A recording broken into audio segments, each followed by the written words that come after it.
Alcatraz, the federal prison history is interesting. From Alcatraz, they opened Marion, which is in Illinois, and that was, they sort of replaced, they closed Alcatraz because it was really expensive and hard to run, and some prisoners escaped, and I think some they never found, right? They think they died in San Francisco Bay, but so it started getting bad publicity and seeming like it wasn't such a good idea. And they opened some other high security prisons in the middle of the U.S. Marion was the most famous, and in the 1970s, this is yet another reason why 1976 is important. In the 1970s, there were prison riots across the U.S. There were some famous ones. Attica, there was one in California where George Jackson tried to escape. And at Marion, in this high security prison, there were prisoners who started refusing to leave their cells to work. And the prison ended up responding by locking them in, by saying, okay, we're just going to leave you there. We're not going to let you out of your cells to eat dinner together or to work anymore. And so some people also say Marion is sort of the forerunner of the Supermax. And structurally, procedurally, it's an important piece of the story. But that was happening across the U.S., right? They did that at Attica. They started doing that at San Quentin and Folsom in California, keeping prisoners who didn't want to do what they were told just in their cells. And that's sort of the procedural background for Supermaxes, is this idea that, oh, can we do that? What are the terms by which we do that? And of course, we're like, okay, if you do that, you have to have an hour a day outside of the cell. And they started sort of setting rules for how to do that. And then the Supermax was the physical structure that made it much easier to do that over time.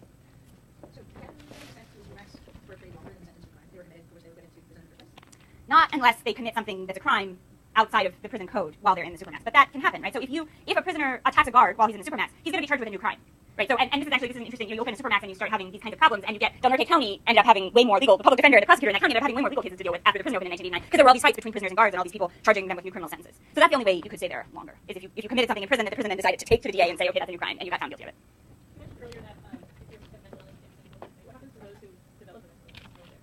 That is a much more ambiguous question. That's why they have these psych nurses who walk by the cell fronts and try to check on people to see if they're real. If you get certified as having, if you go to Pelican Bay and you have a mental breakdown and you see a psychiatrist and he says, okay, this person is bipolar, then they'll remove you. They'll put you somewhere else. But it might be really hard to actually get from the mental breakdown to seeing a psychiatrist and getting the diagnosis once you're there. But that could certainly, it kind of does happen. And there, where those people go, in California, there's a thing called protective services units, and they're an awful lot like Supermaxes. They have to have windows, so that's a step forward. They have to have some kind of natural light in them. That's a rule, I think, from Madrid, or that was negotiated in a settlement. And they usually have to have some kind of group therapy. It might be in those cages that I showed you. But there's a little bit more effort to try to help socialize people. But it can be pretty harsh, even so.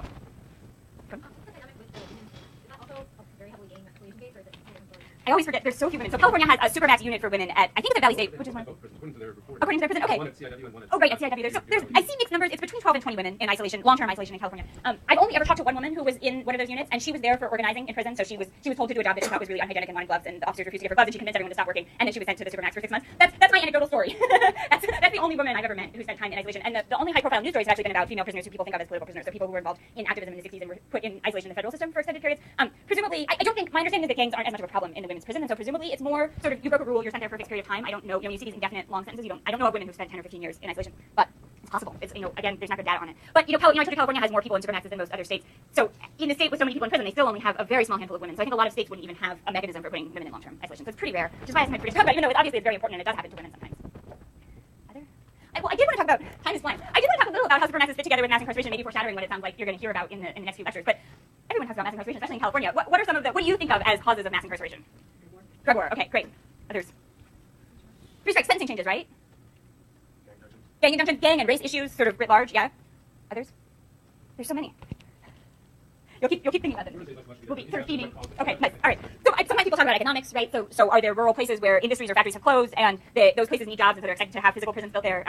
Trying to think of it. So you'll think of lots of them, but I wanted to sort of highlight that Supermaxes are a good example of a lot of these things. So one common, people talk about gang injunctions and racism. I wanted to show you in California the racial breakdowns in Supermaxes versus general population. So in the Supermaxes, 55% of prisoners are Hispanic. I use Hispanic because that's what the Department of Corrections uses in California to label people, and that's what the census uses, and it's not the most politically correct, but it's precise in this case. So in the Supermaxes, 56% of people are Hispanic. In the general prison population in California, almost 40% are Hispanic. Now this is interesting because they're disproportionately represented versus the state population of the prison system overall, and then they're even more grossly disproportionately represented in the Supermaxes. It seems like blacks are less disproportionately represented now in the Supermaxes, but this maybe makes sense, right? I told you many people in Supermaxes are there because they're validated as gang members, and the biggest gangs in the Department of Corrections are gangs that are associated, that the department labels as Hispanics, so Norteños and Sureños. So this makes sense. I suspect if you looked years ago when the Supermaxes first opened, you might have seen more African Americans in the Supermaxes relative to the prison population, because in those years there was a lot of concern with some of the African American associated gangs. But so this isn't clear racism because the Department of Corrections says, well, they're gang members, and we can show you the evidence of it. But it does show a pretty dramatic racial disproportion that's interesting. If we think of maybe mass incarceration about racism in part, maybe also Supermaxes have an element of that underlying them. We also, one other thing people talk about with mass incarceration is crime rates were going up, right? And so this is an interesting chart because it's showing violence in the Department of Corrections in California, and you can see that there was a dramatic spike in violence, uptick in violence in the 1970s, but then since then it's been falling. And this is just prisoners' deaths. Supermaxes came in, so they made the decision in the 80s here. It was already well below, right. This is something that I have banged my head against the wall trying to analyze with the data that is available, and there's no evidence either way. I wouldn't say that Supermaxes haven't helped violence because there's just not good enough data to tell, but there's also not good enough data to tell that they have. And that's been true. I have only seen maybe one other sort of rigorous study that's tried to look at violence in states that built Supermaxes, that's looked at maybe violence in 3 or 4 states over a couple of years, and they've also found very ambiguous evidence about what the relationship is between isolating some prisoners in Supermaxes and overall violence throughout the state system. And that's in part because, if you can see, this is the rate of assault per 10,000, and it's like, in the worst years it was 18 prisoners per 10,000 who were dying in the Department of Corrections. So, deaths in any given year in the Department of Corrections are really low to begin with, so it's really hard to tell, because when you put people in a state prison system, sometimes they get really sick, and there's all kinds of problems, and they might have physical health problems, and they might get in fights, but actually prisons are pretty good at keeping people from dying most of the time. The death rates, the homicide rates and the suicide rates are usually lower than in the overall population. So we sort of forget think of them as violent places with violent people, but there is a sort of protective aspect of the institutionalization that means the numbers are really low to even, if we're talking about a few people dying a year, it's hard to tell what any intervention is changing.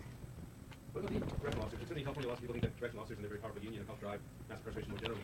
What's their stand and how has it changed if at all about shoes or Supermax? Is the shoe a kind of a correctional officer's fantasy ideal prison that is now being utilized? You look at the officer death by homicide rate, it's even it's a very similar pattern, but it's down. It's zero in most years, yeah. Decades before they built Supermax, so it doesn't seem to be a direct response to officer danger. I think it's a way, so part of the story I tell about Supermax is that in California and Arizona especially, it was a very administrative innovation. So you had correctional administrators deciding what kinds of prisons to build, and they decided to build Supermaxes. And the people, so I talked to many correctional administrators in both states who worked on prison building and design, and they often highlight this, they talk about these eras in the early 1970s when correctional officers were dying. So people remember when George Jackson tried to escape from San Quentin and 3 correctional officers died. Almost everyone I've talked to who was working in California prisons in the 1970s remembers the exact date. I think it was Saturday, August something, and they'll tell me they remember what they were doing at that time. And so there is, I think, a really powerful sort of institutional memory of a period when there was a lot of violence in the Department of Corrections, and that seems to be, there's a historian writing a history of Attica, and I recently talked to her, and she said she's had a very similar experience of people really remembering that as a very powerful event that was a riot in New York. So I think it has a sort of symbolic resonance. The question of whether there was the actual relationship between violence, and then do administrators want the institutions? How about the correctional officers? Their union often leads themselves very independent before the administration. Do you know whether they originally did they like it? If they continue to support maintaining the current gang validation system? When Supermaxes were first built in California was just before the union sort of got the power we think of them having today. So when they were making this decision in 86, 87, it was right when Don Novi, who was famous for being the first really powerful union president, was coming to power. So it wasn't at least the people I talked to say the union didn't play a big role one way or another. They did when they would design prisons, they would bring a union rep to the table and just say, can you help us think about what are some of the elements you would like or not. But everyone I've asked about says that it was such an administrative process, and the people doing the designing were people who worked as officers and wardens, working with architects, and they got a lot of deference as experts, right? As the people who worked in these facilities and knew what they were doing. And so there wasn't, the kinds of things that they said line officers or union members were complaining about were, do the doors work smoothly? Is there a ledge that's going to trip me up or not? But not these sort of global pictures about how many prisons are building and sort of how harsh are the conditions going to be. And in terms of whether people like them, I've heard really mixed things. The current vice president of the union worked at Pelican Bay for years, and he really hated working in the Supermax part. He found it really depressing and avoided it, and liked working in the general population. And a lot of sort of older school officers say that they'd rather have interaction with the prisoners and get to know them, and they find the Supermax sort of unpleasant and depressing. But then some people ask to work there, and so I think there's a real mix. And my sense is that there's not a consensus on the ground about it. I think if you try to close it, in Illinois there was a big hearing yesterday, and lots of people who work in prison came out to say you can't close this prison because we need these jobs. And so I think there's that kind of pressure, but it's not clear whether people are wedded to the philosophy. A lot of people, if you read Pearl's Intro, I talk a lot about how the people who design the institutions are really frustrated that people have spent as long in them as they have, and that they've been used sort of to the scale that they've been used. And so there's some sense of discomfort with the extent of isolation, I think. Oh my gosh. And there's so much, even this book will be out, hopefully, next year, right? Those of you that are looking for graduate opportunities in this field, the criminology alongside program that Keramet is joining is very strong. Love to have you. So join me in thanking Keramet for giving us this fantastic lecture. Thanks for all the great questions. And,